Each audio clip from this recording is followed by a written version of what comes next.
ఆశిస్తున్నాం.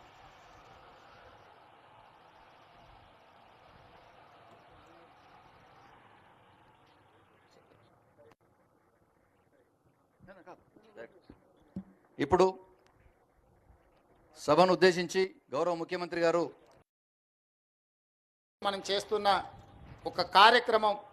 అందుకే మీడియా మిత్రులను కూడా నా విజ్ఞప్తి, మీ టీవీ ఛానళ్ళల్లో కూడా ఈ ప్రముఖ సినీ తారలు తయారు చేసి ఇచ్చే సెలబ్రిటీస్, స్పోర్ట్స్లో ఉన్న వాళ్ళు కూడా ఎవరెవరైతే పివి సింధు కావచ్చు, సానియా మిర్జా కావచ్చు, ఇట్లా చాలామంది క్రీడాకారులు, వాళ్ళందరి నుంచి కూడా ఇట్లాంటివి సపోర్ట్ తీసుకొని వాటిని టీవీలలో ఉచితంగా మీరు ప్రదర్శించాలని ప్రభుత్వం తరఫున విజ్ఞప్తి చేస్తున్నా. మీ అందరి సహకారం ఉండాలని. ఈ రాష్ట్రం సైబర్ క్రైమ్ కానీ, డ్రగ్స్ కానీ ఈ రాష్ట్రంలో కాలు పెట్టాలంటే భయపడాలి. వెన్నులో చలి జ్వరం రావాలి. తెలంగాణ రాష్ట్రంలో కాలు పెట్టాలి అని అంటే ఇక్కడ కాలు పెడితే తిరిగి మళ్ళీ పోలేము అనే భయం వాళ్ళలో ఉండాలి. భయం కల్పించాల్సిన బాధ్యత మా పోలీసు అధికారులదే. మా వాళ్ళు ఫ్రెండ్లీ పోలీసింగ్ అని అంటుంటారు. నేను కూడా ఒప్పుకుంటా, ఫ్రెండ్లీ పోలీసింగ్ ఎవరికి? బాధితులతోని ఫ్రెండ్లీగా ఉండండి, నేరగాళ్లతోని కాదు.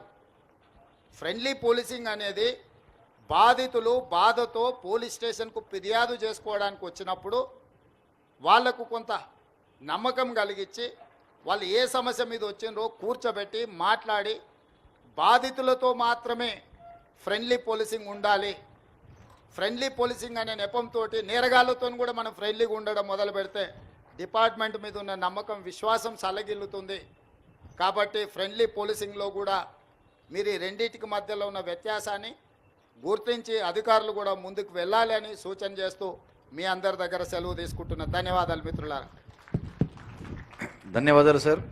ఇప్పుడు సైబర్ సెక్యూరిటీ బ్యూరో మరియు టీ న్యాప్ తరఫు నుంచి గౌరవనీయులు ముఖ్యమంత్రి గారికి జ్ఞాపిక బహుకరణ. అనేక ధన్యవాదాలు సార్. ఈరోజు ప్రభుత్వం యొక్క లక్ష్యాలని సుస్పష్టంగా మీరు అందరికీ తెలియజేశారు. సిఎస్ఆర్ మాదిరిగా ఎంఎస్ఆర్, మీడియా సోషల్ రెస్పాన్సిబిలిటీ అనే కొత్త ఒరవడికి ఈరోజు మీరు నాంది పలికారు. సినిమాటోగ్రఫీ అనే సబ్జెక్టు హోమ్ సెక్రటరీ గారి పరిధిలో ఉంటుంది కాబట్టి ఈరోజు తమరి సూచనల్ని మా హోమ్ సెక్రటరీ గారు కూడా విన్నారు. త్వరలో తమరితో ఆమోదం తీసుకున్న తర్వాత సినిమా ఇండస్ట్రీ పట్ల ఏ విధంగా చేయాలి అనే దాన్ని ఆదేశాలు జారీ చేస్తారు. ధన్యవాదాలు సార్. జై హింద్.